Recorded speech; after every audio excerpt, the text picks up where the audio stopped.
Le Sénégal affronte très bientôt l'Angleterre sous forme de match amical et j'ai vraiment hâte de voir ce match-là, à quel point c'est un gros match qui nous attend entre les deux équipes, l'Angleterre qui est l'une des meilleures équipes d'Europe à l'heure actuelle et le Sénégal bien sûr qui reste l'une des meilleures équipes d'Afrique. Donc clairement on aura droit à un duel de titans entre les deux équipes. Sur ce, n'hésitez pas à vous abonner et à liker et sans plus tarder bien sûr on commence la vidéo. Donc voilà, aujourd'hui on se retrouve pour l'avant-match opposant l'Angleterre au Sénégal qui va se dérouler justement le mardi 10 juin à 20h45. Donc bien sûr c'est un match amical sans enjeu particulier, mais on sait que ça restera quand même un match important pour les deux équipes. Le Sénégal va enfin se tester à une équipe du monde, parce qu'on sait que le Sénégal quand même c'est une équipe qui a l'habitude de jouer il me semble les coupes du monde etc, donc ils sont habitués à jouer contre des équipes hors africaines. Ça reste quand même un point important. Il me semble même que le Sénégal et l'Angleterre s'étaient déjà affrontés. Voilà, historique des rencontres Sénégal-Angleterre, il me semble qu'ils s'étaient déjà affrontés il n'y a pas très longtemps et que le Sénégal avait perdu. Donc ça reste un point un peu intéressant qu'on peut regarder justement tout de suite pour voir un petit peu qui a gagné le plus. Donc on voit qu'au total il y a eu un seul match entre les deux équipes, c'était en 2022 à la Coupe du Monde 2022 avec une victoire 3-0 de l'Angleterre. Donc voilà, on voit que le Sénégal n'a rien pu faire encore une fois, c'était en 2022 donc ça fait pas si longtemps que ça.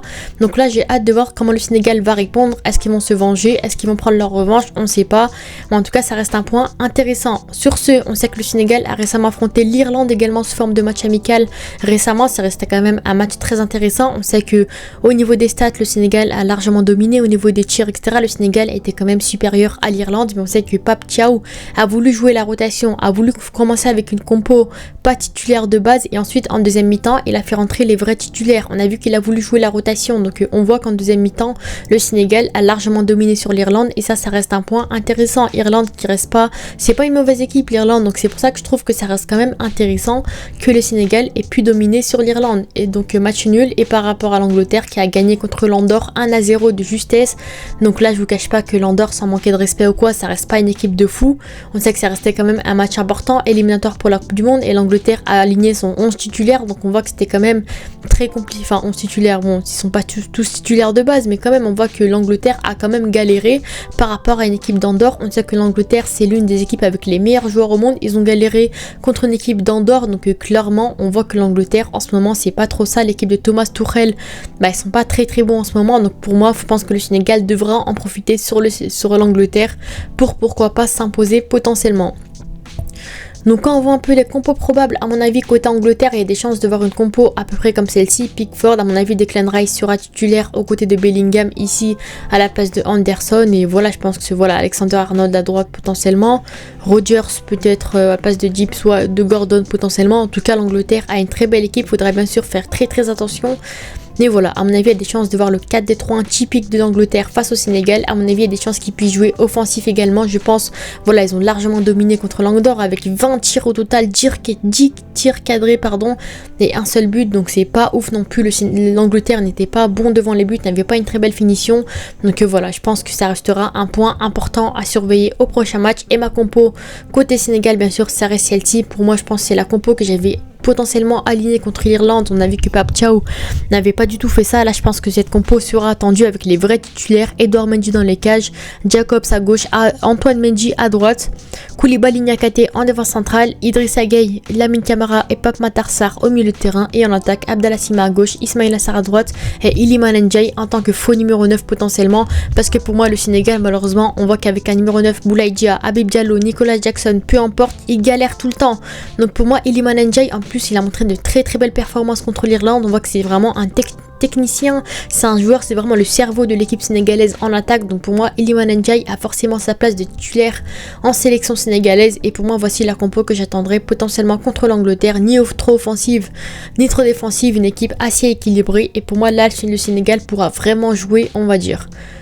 Donc quand on voit voilà le dernier match que Sénégal-Angleterre ils ont pu faire, quand on voit un peu les compos qu'ils ont pu faire également, on voit qu'il y a quand même des joueurs assez similaires. Voilà, défaite 3-0, but de Anderson, Kane et Bukayo Saka, des joueurs actuels encore de l'Angleterre.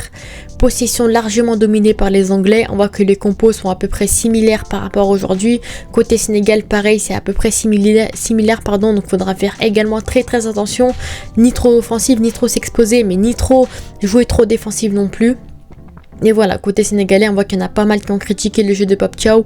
Pour moi, Pape Thiaw avait 100% raison. Il a joué un peu la rotation en première mi-temps. En deuxième mi-temps, il a fait rentrer les vraies armureries offensives. Et c'est là que vraiment ça a été intéressant. On voit qu'il a quand même économisé les joueurs pour le match contre l'Angleterre, parce que ça reste quand même le match le plus important, potentiellement une revanche. Mais voilà, on voit que les joueurs, voilà, les gens critiquent beaucoup le jeu de Pape Thiaw, etc. Pour moi, c'était quand même plutôt intéressant, même si en première mi-temps, c'était un peu ennuyant. Mais voilà, et au niveau des joueurs à surveiller, bien sûr, on sait que Tchèque Tidiane Sabali a quand même fait une rentrée plutôt intéressante. Les joueurs sénégalais sont vraiment bons. Voilà, ça c'est plutôt intéressant. Et par rapport à ma compo, les joueurs à surveiller, bien sûr, ça reste Iliman Ndiaye. Pour moi, s'il fait un bon match, bien sûr, il peut vraiment faire très très mal, on va dire, à l'Angleterre. Et bien sûr, le milieu de terrain, pour moi, qui reste à surveiller également, et la défense centrale. Donc c'est à peu près toute la ligne au milieu, là, la ligne axiale, qui pour moi est vraiment à surveiller. Si le gardien et la défense est bonne, je pense que voilà, ils peuvent minimiser, on va dire, les buts encaissés. Et pareil, si le milieu de terrain s'impose par rapport à Bellingham, Anderson, Declan Rice, ça va être compliqué, mais j'y crois vraiment. Et Iliman Ndiaye, s'il est bon, pour moi, ça peut vraiment être très très bon devant les cages. Donc on se retrouve maintenant pour mon pronostic. Moi, je pense que ça va être très très compliqué pour le Sénégalais de s'imposer. Personnellement, je vois une victoire de l'Angleterre. On va dire peut-être 2-0, je pense que l'Angleterre pourra gagner ce match-là 2-0. Après, on sait que l'équipe de Thomas Tuchel n'est pas très bonne en ce moment. Moi, franchement, je serais derrière le Sénégal pour le match. Franchement, je serais vraiment derrière le Sénégal à fond, derrière l'Afrique. Mais je pense que vraiment l'Angleterre, par rapport objectivement, a des chances de gagner ce match-là. Sur ce, dites-moi en commentaire, n'hésitez pas à vous abonner et à liker. On se dit à la prochaine. Ciao.